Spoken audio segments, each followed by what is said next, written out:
was a quiet night in Charlotte, North Carolina. The clock was nearing 10 p.m. when a young woman boarded the train after finishing her shift at a local pizzeria. She had no idea.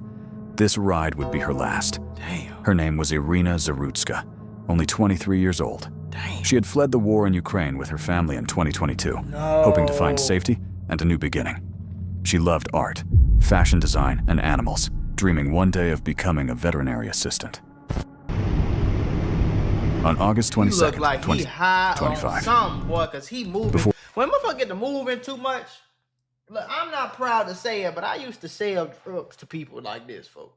When motherfucker get to moving, like, doing all this, scratching and shit, touching his faces. Man, motherfucker high, man. You know what I'm saying? Or he either high, or he what it is, folks. Do homework on what it is. Having withdrawals. Where Irina even stepped onto the train. The cameras had already caught a disturbing sight. A man sat in his seat wearing a red hoodie, but he wasn't still. He shifted constantly, fidgeting, his body restless, his face betraying flashes of raw emotion. He looked uneasy, unsettled, almost as if a storm was already brewing inside him. And within minutes, that storm would explode, just as Irina took her seat in front of him. Damn. It's crazy if she would have sat anywhere else, twin. She crazy. She still got the work uniform on. She just trying to get to the crib. At 9:46 p.m., Irina boarded the Lynx Blue Line, wearing her work uniform, listening to music, scrolling on her phone. Damn. Her attention was fixed on the screen. I ain't gonna lie though, when I used to get on a bus, people I used, my older homies, my pops, they used to always tell me, go to the back. Go straight to the back so can't nobody do nothing from behind you. You can see everything in here. You know what I'm saying? I used to do that a lot, or I'd be right at the front. You know what I'm saying? I used to be right at the front, back against the window. I could still see everything though. You know what I'm saying? But it wasn't too many times. Or even sometimes I'd be in the middle, but I'd be my back to the window. I could see left, I could see right, I could see. You see what I'm saying? But you don't never want nobody behind you though on the bus or the train. If this how I was taught, because I used to have to take public transportation, like, living in Chicago and shit. If you gotta, if the only seats is somebody gotta be behind you, stand up. Real deal. Around her, the train remained quiet. Passengers kept to themselves, with only the steady sound of the subway moving along the tracks. He either high as hell or he having withdrawals, bro. 4 minutes later, the man reached into his hoodie and pulled out a folding pocket knife. Like, what the hell? Why? This is all random, bro. Without warning, he struck from behind. Oh! The blade pierced Irina's neck, and before she could react, he stabbed her twice more in the back. Oh my God. He did this just for fun. There was no reason. This is a random girl. Random girl just got on the train. Shorty, do your homework on just get on the train. That's your last. That's fucked up, twin. That's fucked up. That's fucked up. Random. This ain't no op. This ain't no baby mama. This ain't no none of that, shorty. I think he just high as hell tweaking on the train, shorty. Or he having withdrawals, and it's some shit too. That's what it looked like to me. Damn, when nobody. The entire attack lasted only seconds. She had no time to move. Look at them. They was like, oh. Chance to defend herself.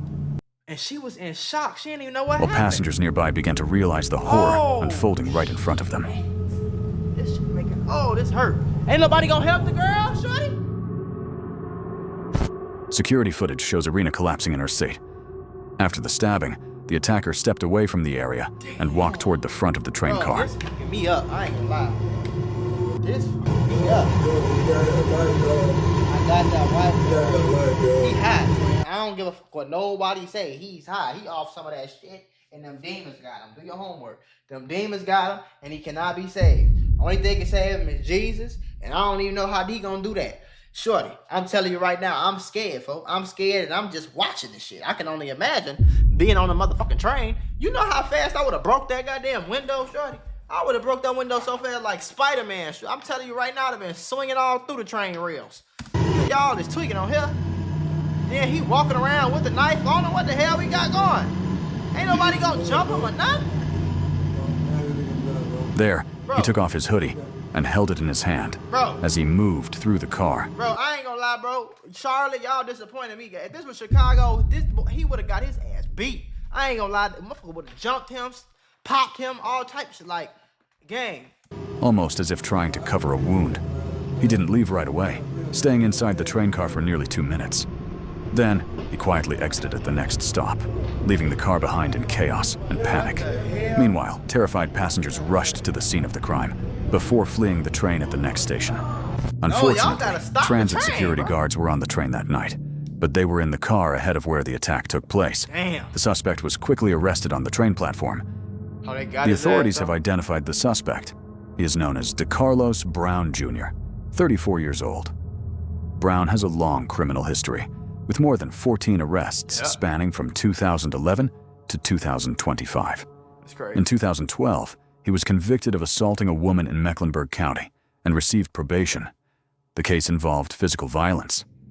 2 years later, in 2014, he was arrested and convicted for shoplifting, receiving a fine and being ordered to complete community service. This is crazy. In 2016, he looked like boy, that nigga look crazy. I ain't gonna lie. I don't be knowing if it's just because I know or I just seen you do some crazy shit. But every single motherfucking time, somebody do some crazy, off the wall, mental crazy shit, and I see a picture of they motherfuckers, they look crazy as fuck.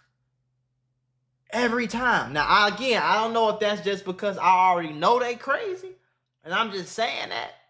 But gang, go look up, type in serial killers mugshots or serial killer pictures. Them motherfuckers look crazy as hell. Do your homework.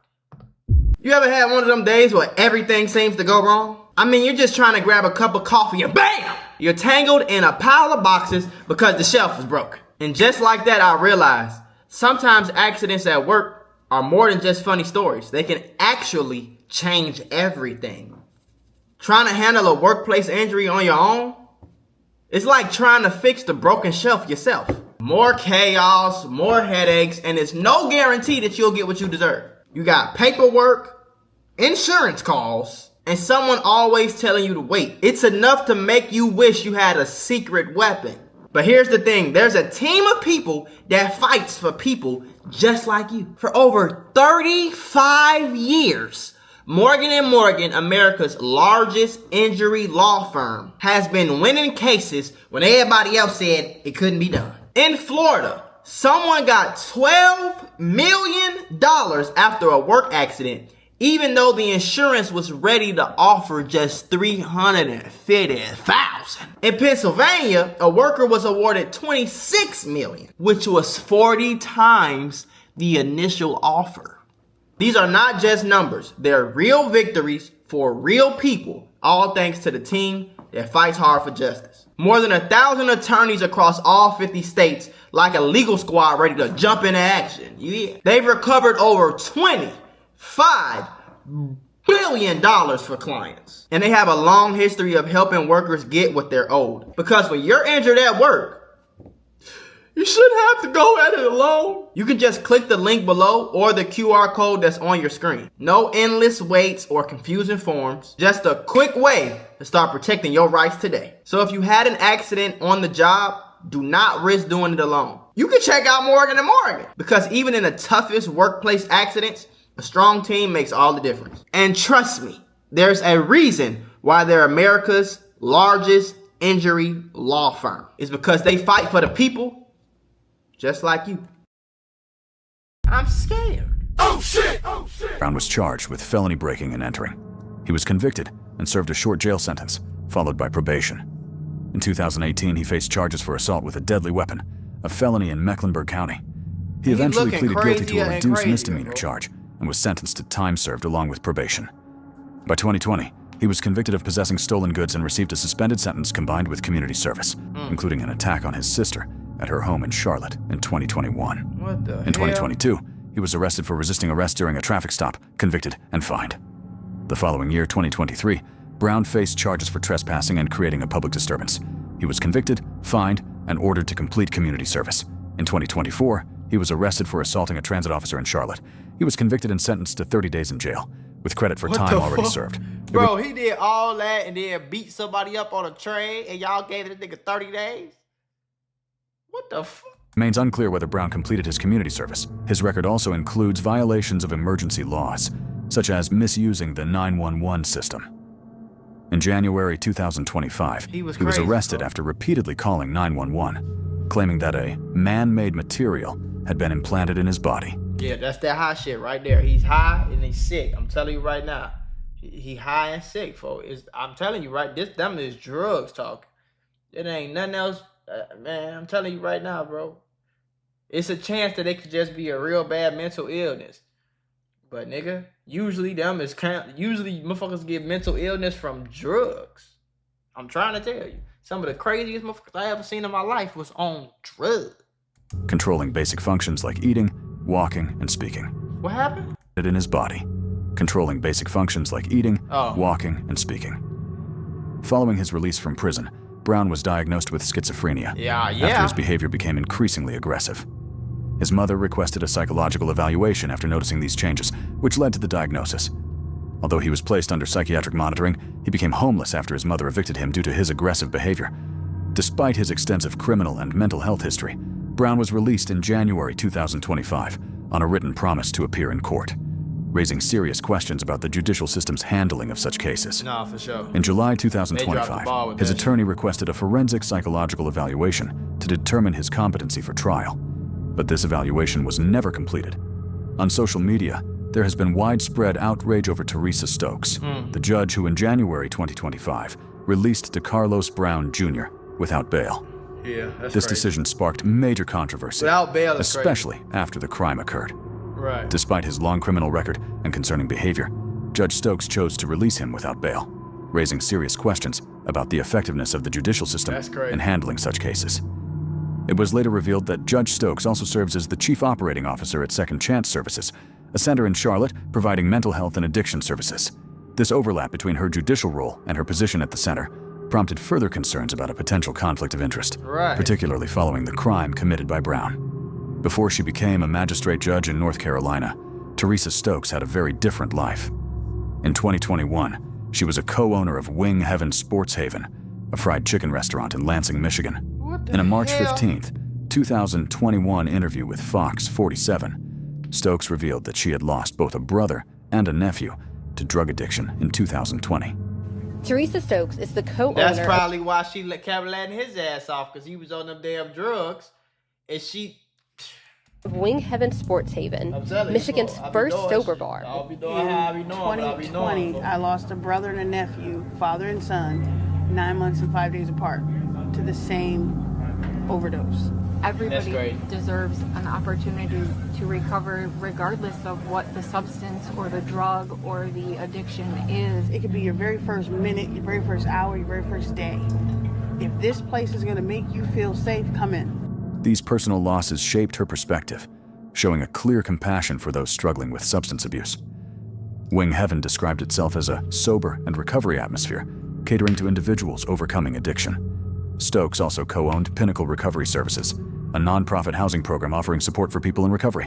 While her work with recovery programs reflects a genuine commitment to helping others, many people believe that this background influenced her decisions later as a magistrate judge in North Carolina. Yeah, probably. They argue that her personal experiences and compassion for those struggling with addiction may have led her to show excessive leniency, raising concerns about judicial impartiality and potential conflicts of interest.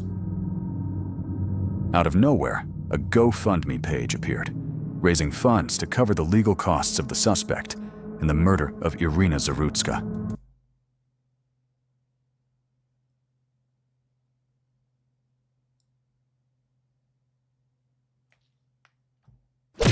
Stop it. Get some help. Barely. The page sparked widespread outrage because it suggested that Brown, the man accused of killing the Ukrainian refugee, was a victim too, just like Irina. One donor wrote on the page, raising money to assist DeCarlos Brown Jr. with legal fees. Any support helps fight against racism and bias against our people. This immediately caused anger after the horrifying surveillance footage showed the attacker pulling out a knife and viciously stabbing the 23-year-old victim, leaving the train carriage covered in blood. People reacted strongly online, bloggers, and commenters said the donors should be held accountable. The page was widely criticized as a provocation against humanity. Despite cameras capturing him committing murder in cold blood, supporters still tried to claim he was failed by the justice system. As outrage grew on social media, GoFundMe removed the pages and refunded all donations, emphasizing that their policies explicitly prohibit fundraising for anyone formally charged with a violent crime. Oh, okay. Meanwhile, a separate fundraising page was created for Irina's family, which has since raised over $75,000 to support them. That's good. Because that's fucked up, bro. Irina Zarutska had already escaped war, only to be struck down by violence in the very place she sought refuge. Right. She was an artist. That's what made it crazy too. Like, she was just in a real war. Like, you think like that was a real war. Just for her to come out here, she probably like, shit, it's kind of cool out here. Shit, I get to give me a little job. I can just fucking shit. And then she get unalive for nothing, bro. She ain't do nothing to nobody. That's what I don't be like. I don't like when shit happen to people who ain't do nothing to nobody. That's fucked up.